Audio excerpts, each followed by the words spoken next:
The Mirrored Door: Break Through the Hidden Barrier That Locks Successful Women in Place. Written and narrated by Ellen Taaffe.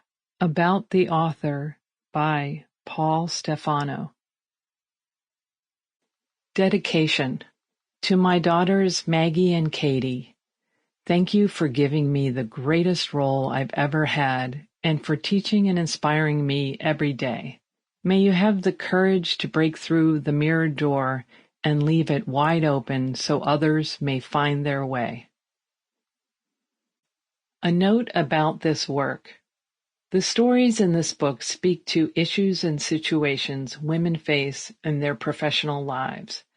In many cases, I've created pseudonyms and altered specific details of their careers and lives.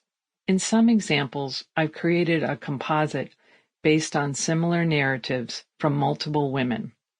Any resemblance to any real person with similar names and/or personal details and/or employment characteristics is purely coincidental.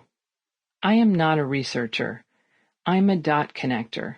Where possible, I've attempted to connect the many facets of women's career experiences to research findings. While there's a growing body of evidence-based insights regarding gender in the workplace, there are gaps, and many observations are drawn from studies done without regard to intersectionality or gender fluidity. Much of the research is United States-based. Clearly, women are not a monolith.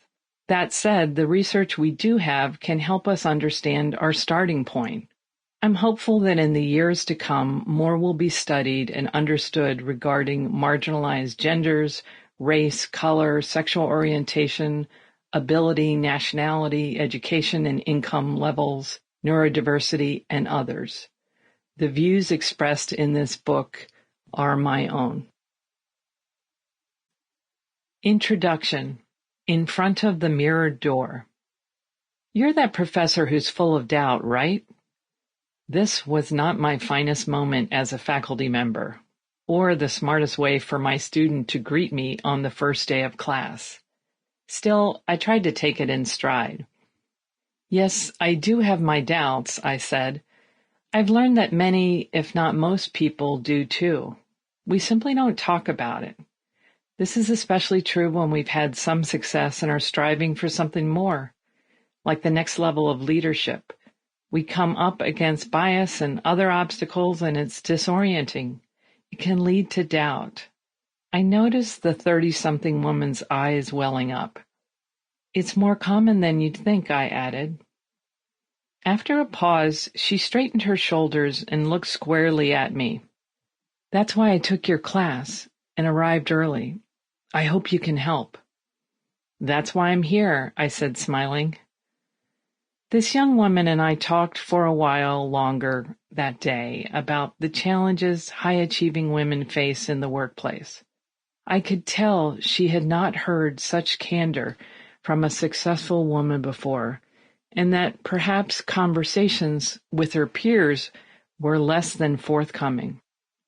I had sensed the same when I told other students, workshop participants, and audience members at talks I give about times I received difficult feedback, was passed over for a promotion and continually underestimated, and when I finally set boundaries after a lifetime of nonstop yeses, all experiences that tested my confidence, to say the least. Prior to that quarter, I had shared my doubts publicly in an article called 3 Tips for Conquering Self-Doubt at Work, published in Kellogg Insight, an online magazine that features the research and opinions of faculty at Kellogg School of Management at Northwestern University. When I joined the school in 2016, I built the women's leadership programs for MBA women, and I continue to oversee it, teach the Personal Leadership Insights course, and coach executive education participants. Now it seemed I had developed a reputation. The article had resonated, reaching more than 31,000 views in the first few months, and was picked up by Business Insider, Entrepreneur, multiple trade organizations, and LinkedIn as the editor's Sample complete. Ready to continue?